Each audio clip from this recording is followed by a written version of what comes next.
Suspense की value आपके लिए इतनी ही है जितनी आपकी रगों में दौड़ती हुई सांसों की है, तो फिर सस्पेंस और थ्रिलिंग से भरी हुई फिल्म आपके लिए है, जिसमें फर्स्ट सीन से लेकर एंड सीन तक सस्पेंस के अलावा और कुछ नहीं है। किलर को ढूंढते ढूंढते एंड सीन तक जाते जाते हमारा दिमाग चकरा जाता है, दिमाग की दही बन जाती है, लेकिन किलर नहीं मालूम हो पाता कि इस मूवी का आखिर किलर कौन है।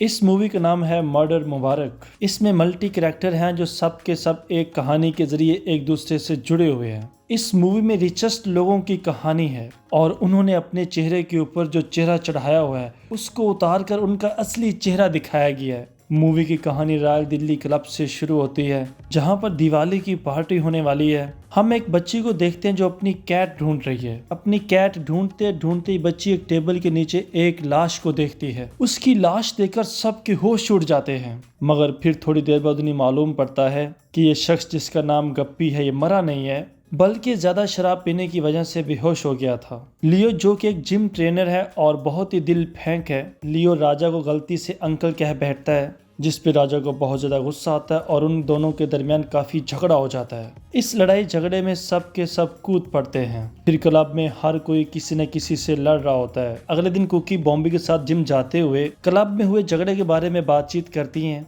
जब ये दोनों जिम जाकर एक्सरसाइज कर रहे होते हैं तो बॉम्बे की नजर पड़ती है लियो पर। लियो जिसकी गर्दन पर वेट गिरता है और वह मर चुका था। उसकी लाश को देखकर ये तीनों ही बहुत ज्यादा परेशान हो जाती हैं। जब पुलिस को कॉल की जाती है तो एसीपी भवानी आता है। वो इस केस की इन्वेस्टिगेशन करता है। एसीपी को बताया जाता है कि ज्यादा वेट उठाने की वजह से इसकी डेथ हो गई है और ये एक नॉर्मल केस है, लेकिन एसीपी चाहता है कि इस केस की अच्छे तरीके से जांच पड़ताल करे। वो सीसीटीवी कैमरे को देखता है तो उसकी नज़र पड़ती है कि सीसीटीवी कैमरे के पास 3 बालून्स लगे हुए हैं, जिन्होंने सीसीटीवी कैमरे को कवर कर लिया, जिसकी वजह से रिकॉर्डिंग नहीं हो सकी।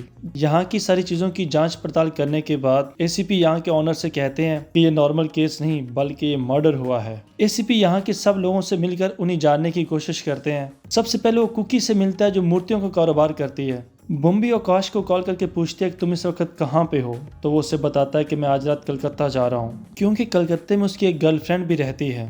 बॉम्बे उसे रोकना चाहती थी और वो उसे रोकने की भरपूर कोशिश करती है और इस कोशिश में कामयाब भी हो जाती है। जब बॉम्बे आकाश से मिलती है तो उससे कहती है कि मैंने आपको बहुत सारी कॉल्स की, आपने मेरी कॉल क्यों नहीं उठाई। तो वो कहता है मैं तुम्हारी कॉल क्यों उठाऊं, तुमने तो किसी और से शादी करनी थी। इस पे बॉम्बे उसे कहती है कि अगर किसी के हस्बैंड की मौत हो गई हो तो फिर भी तुम कॉल नहीं उठाओगे। आकाश कहता है कि मुझे इस बारे में बिल्कुल कुछ नहीं मालूम। बॉम्बे आकाश को बताती है कि जिस बस में अंशुल सफर कर रहा था वो बस एक गहरी खाई में गिरती है। बस के खाई में गिरने की वजह से सब के सब लोग मारे जाते हैं और सबकी डेड बॉडीज भी मिल जाती हैं सिवाय 4 लोगों के, और जिनकी डेड बॉडीज नहीं मिलती उनमें अंशुल भी था। एसीपी अब गंगा से इन्वेस्टिगेशन कर रहा होता है। गंगा बॉम्बे के घर में मुलाजमा के तौर पर काम करती थी, मगर फिर बॉम्बे की सिफारिश उसे क्लब में काम मिल जाता है। गंगा का पति उस पर बहुत तशद्दुद करता था। फिर हमें 3 साल पहले का सीन देखने को मिलता है, जहाँ पे बॉम्बे और अंशुल की एंगेजमेंट का फंक्शन हो रहा होता है। यहाँ पर आकाश बॉम्बे के पास आता है और उससे कहता है कि अगर तुम्हें किसी और से एंगेजमेंट करनी थी तो फिर तुम्हें मुझे इनवाइट नहीं करना चाहिए था। ये कहकर आकाश वहां से चला जाता है।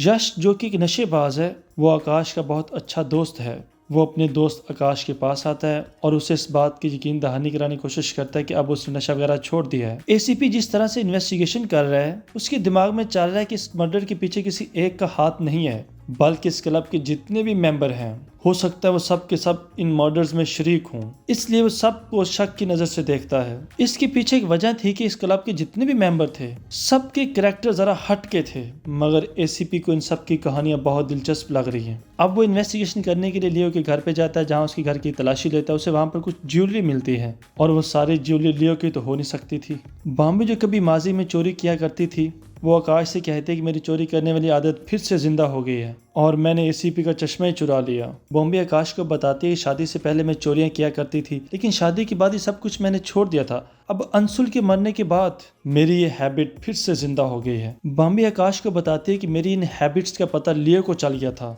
जिसकी वजह से वो मुझे ब्लैकमेल करने लग गया। इसके बाद आकाश और बॉम्बे एसीपी के पास जाते हैं और उसे सारी कहानी बताते हैं। यहाँ पर बॉम्बे उसका चश्मा भी वापस करती है तो एसीपी ने बताता है कि तुम अकेली नहीं हो जिसको लियो ब्लैकमेल कर रहा है, बल्कि इस क्लब के और भी बहुत सारे मेंबर्स हैं जिनको लियो ब्लैकमेल कर रहा है। फिर एसीपी उस जगह पर जाता है जहां लियो की पैदाइश हुई थी, जहां वो एक राकेश नाम के लड़के से मिलता है। यहाँ बॉम्बी को पता चलता है कि इस क्लब के बहुत सारे मेंबर्स ने डोनेशन दी हुई है। एसीपी उन सब लोगों को बुलाता है और उनसे पूछ करता है कि आप लोगों ने डोनेशन क्यों दी थी। एसीपी इस हवाले से सबसे पहले रोशनी पत्रा से पूछता है। वो बताती है कि यश नशेबाजी करता था और इसके बारे में किसी को कुछ पता नहीं था। उसकी नशेबाजी के बारे में सिर्फ लियो ही जानता था, जिस वजह से लियो ने हमें ब्लैकमेल करना शुरू कर दिया, जिस वजह से मुझे उसे पैसे देने पड़े जो कि डोनेशन की शक्ल में दिए गए। फिर एसीपी राजा से पूछता है। राजा कहता है कि मुझे डोनेशन देकर खुशी मिलती है और मैंने आज तक जितने भी मर्डर किए हैं सब सबके सामने किया, छुप कर एक मर्डर भी नहीं किया और उसका मर्डर तो छुप कर किया गया है। फिर एसीपी शहनाज के पास जाता है।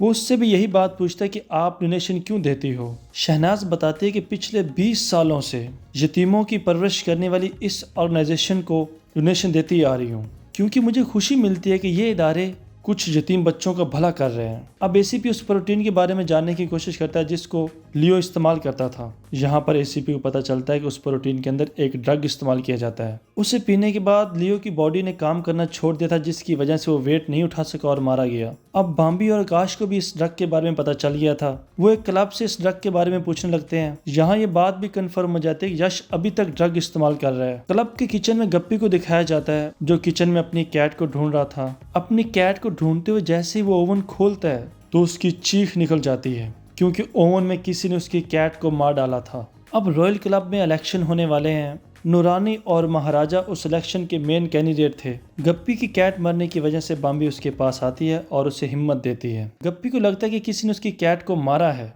बॉम्बी उसे बताती है कि ऐसी बात बिल्कुल नहीं है, बल्कि ओवन का ढक्कन खुला रह गया था जिसकी वजह से कैट की डेथ होगी।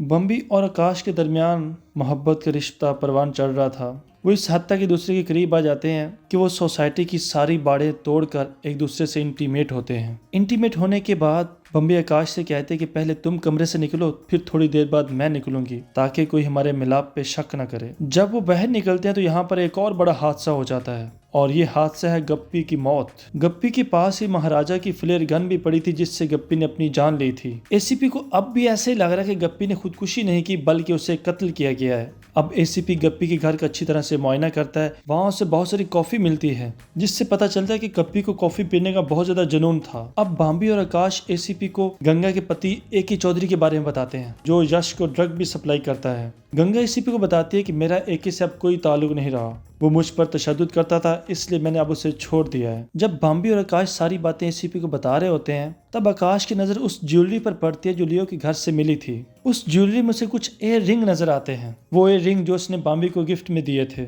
इसके बाद वो बॉम्बी से बड़ा झगड़ता है क्योंकि उसे लगता है कि लियो और बॉम्बी के दरमियान कुछ न कुछ तो जरूर है। यहाँ बॉम्बी आकाश को बताती है कि अंशुल के जाने के बाद मैं बिल्कुल तन्हा पड़ गई थी। अपनी इस तन्हाई को मिटाने के लिए और उसके सदमे से निकलने के लिए मैंने लियो का सहारा जरूर लिया, लेकिन मैं उससे प्यार बिल्कुल नहीं करती। अब यहाँ इस बात को पता चलता है कि लियो बॉम्बी को ब्लैकमेल क्यों कर रहा था। वो अपनी इस रिलेशनशिप की वजह से उसे ब्लैकमेल भी कर रहा था। इस झगड़े के बाद आकाश बॉम्बी को छोड़कर चला जाता है। अब बॉम्बी एसी के पास आती है और उसे बताती है कि लियो मुझे क्यों ब्लैकमेल कर रहा था। वो एसीपी को सच सच बताती है कि मैंने लियो के साथ कई रातें गुजारी थी और कई दफा हम दोनों इंटीमेट हुए थे। अब मैं उससे दूर दूर रहने लगी जिसकी वजह से वो मुझे ब्लैकमेल करता रहा है। मैं ये बात किसी को नहीं बताना चाहती थी क्योंकि मुझे डर था अगर इस बात का पता आकाश को चल गया तो वो मुझे छोड़ देगा, मगर मैं क्या करूं, ये बात खुद ब खुद ही आकाश तक पहुंच गई। अब एसीपी आकाश के घर खाना खाने जाता है। यहाँ पर आकाश की माँ एसीपी को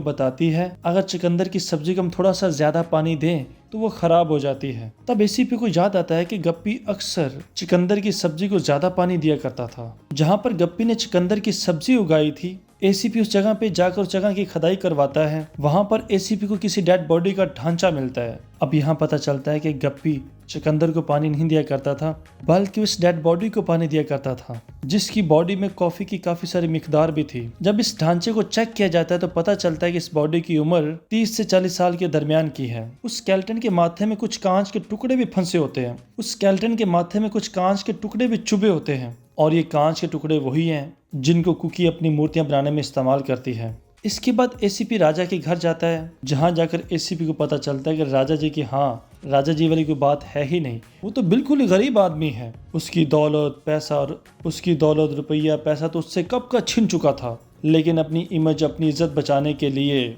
अब उसने अपने आप को झूठा मूठा का अब उसने अपने आप को झूठ मूठ कर राजा बनाया हुआ था। वो जिस मस्जिद पर क्लब जाया करता था वो भी वो रेंट पर लेता है। जब एसीपी कुकी से इन्वेस्टिगेशन करता है तो उसे पता चलता है कि वो कांच जो उसे डेड बॉडी से मिला था, उस कांच से कुकी ने 2 मूर्तियां बनाई थी। एक मूर्ति उसने राजा साहब को दी थी और दूसरी मूर्ति उसने आकाश को गिफ्ट की थी। अब सारा शक एक दफा राजा पर जाता है क्योंकि इस मूर्ति को इस्तेमाल में लाते हुए उसने उस डेड बॉडी का कत्ल किया था। अब राजा साहब को गिरफ्तार कर ले जाता है क्योंकि सब लोगों का कहना था कि वो डेड बॉडी गंगा के पति ए.के. चौधरी की है। लेकिन अब एसीपी को पता चलता है कि वो डेड बॉडी ए.के. चौधरी की नहीं बल्कि बॉम्बे के हस्बैंड अंशुल की है। जब बॉम्बे को इस बात का पता चलता है तो वो बड़ी हैरान हो जाती है कि सब कैसे हो सकता है। अब एसीपी बॉम्बे से इन्वेस्टिगेशन करता है और उससे आकाश के बारे में पूछता है, लेकिन बॉम्बे उसे आकाश के बारे में कुछ भी नहीं बताती। आकाश के बारे में पता करने के लिए एसीपी उसके घर पहुंच जाता है। आकाश घर पर मौजूद नहीं था। वो उसके घर वालों से मूर्ति के बारे में पूछता है तो उसे पता चलता है कि मूर्ति घर पर है ही नहीं। सिर्फ आकाश की दादी उस मूर्ति के बारे में जानती थी। अगली रात एक लेटर लिखकर यश सुसाइड कर लेता है, मगर यश की मॉम को जल्दी पता चल जाता है और उसे हॉस्पिटल लेकर जाती है जिससे उसकी जान बच जाती है। इसके बाद अगली सुबह एसीपी सबको बताने वाले होते हैं कि असल में मर्डर कौन है जो इन सबको कत्ल कर रहा है। असल किलर का नाम बताने से पहले वो सब की कहानी के ऊपर पड़े हुए पर्दे उठाना चाहता है। वो सबसे पहले शहनाज के बारे में बताता है। उससे कहता है कि आप जिस दंगे की बात करते हैं वो सन 1992 में हुआ था। तब आपके यहाँ एक बेटा पैदा हुआ था। आपकी 2 बेटियां भी हैं जो बहुत ही कम उम्र हैं। इस वक्त आपका बेटा 30 साल का होना चाहिए। यहाँ पर नूरानी सब सच बता देती है। वो कहती है कि लियो मुझे ब्लैकमेल कर रहा था क्योंकि उसका एक बेटा राकेश है जो कि ऑर्फन में था और लियो की ख्वाहिश थी कि उसको सबके सामने एक्सेप्ट कर लिया जाए। इसलिए शहनाज सबके सामने आज राकेश को एक्सेप्ट कर लेती है कि राकेश उसी का बेटा है। अब एसीपी उस डेड बॉडी के बारे में बताते हैं जो चकंदर के बूटे के नीचे से मिली थी। वो बताते हैं कि लाश का वो ढांचा बॉम्बे के हस्बैंड अंशुल का था। फिर वो बात करता है यश के नोट की। उसमें वो लिखता है I am very sorry to Bombay. उसमें बॉम्बे से सॉरी करता है और आखिर में लिखता है आई लव यू बॉम्बे। इससे पता चलता है यश बॉम्बे से बहुत प्यार करता था लेकिन बॉम्बे उसे जरा भी मोहब्बत नहीं करती थी। ये सुनकर उसकी मॉम बहुत गुस्से में आ जाती है। रोशनी सबको बताती है यश ऐसा नहीं कर सकता, उसने ड्रग की ओवरडोज ली थी जिसकी वजह से अब कोमे में चला गया है। ये बात तो एसीपी जानता है कि यश ने कत्ल नहीं किया था, बस वो तो सबके राज खोल रहा था। अब एसीपी गप्पी के बारे में बात करता है। बताता है कि गप्पी ही ने अंशुल की बॉडी को चकंदर के बूटे के नीचे छुपाया था, लेकिन ये सारा काम वो अकेले तो कर नहीं सकता, उसके साथ कोई ना कोई तो जरूर था और मुझे लगता है कि वो आकाश ही था क्योंकि आकाश बॉम्बे से प्यार करता है, इसलिए वो अंशुल से बड़ी नफरत करता है। कुकी ने 2 मूर्ति में से एक मूर्ति आकाश को दी थी। उसी मूर्ति से आकाश ने अंशुल को मारा था। अब सबको पता चल जाता है कि असल कातिल कौन है,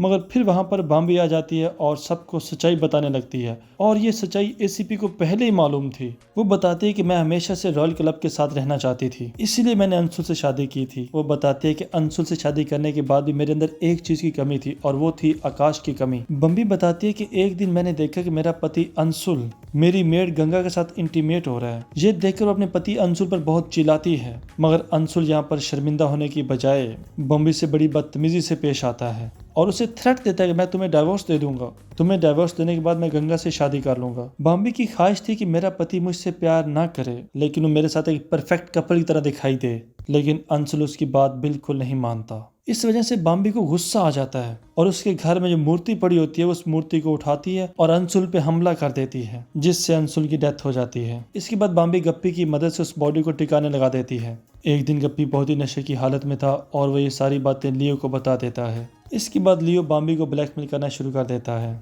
बॉम्बे को ब्लैकमेल करने की असल वजह यही थी। अब बॉम्बे मुसलसल ब्लैकमेल हो रही थी, इसलिए वो भी कुछ प्लान बनाती है। वो सबसे पहले गप्पी की कैट को मारती है और उसका अगला निशाना होता है गप्पी, क्योंकि इस मर्डर के राज को वो भी जानता, क्योंकि लियो के अलावा इस मर्डर के राज को वो भी जानता था। वो गप्पी के पास जाती है और उसे इतना हिप्नोटाइज करती है कि वो फ्लेयर गन से अपनी जान खुद ही ले लेता है। इसके बाद बॉम्बे यश के पास जाती है, उसे ड्रग की ओवरडोज देती है जिसकी वजह से उसकी बॉडी काम करना छोड़ देती है। यही ड्रग उसने लियो की प्रोटीन भी मिलाया था जिसकी वजह से उसकी बॉडी ने भी काम करना छोड़ दिया था, जिसकी वजह से उस पे ओवरवेट गिरता और मर जाता है। इस बात का एसीपी को इस तरह से पता चलता है कि जब वो आकाश के घर जाता है तो आकाश की दादी उसको सारी कहानी बताती है। वो कहती है कि मुझे मूर्ति ड्राई करती थी जिसकी वजह से मैंने वो मूर्ति बॉम्बे को गिफ्ट कर दी और बॉम्बे ने उसी मूर्ति के जरिए अपने पति अंशुल को मार दिया था। इस तरह सारी कहानी का खुलासा खुल जाता है कि मर्डर असल में आकाश नहीं बल्कि बॉम्बे थी। आखिर पे एसीपी आकाश से कहता है कि आप बॉम्बे का केस मत लड़ें, मुझे डर है कि उसका केस लड़ने की वजह से कहीं तुम भी न फंस जाओ। इसके साथ ही मूवी खत्म हो जाती है। आपको ये मूवी कैसी लगी?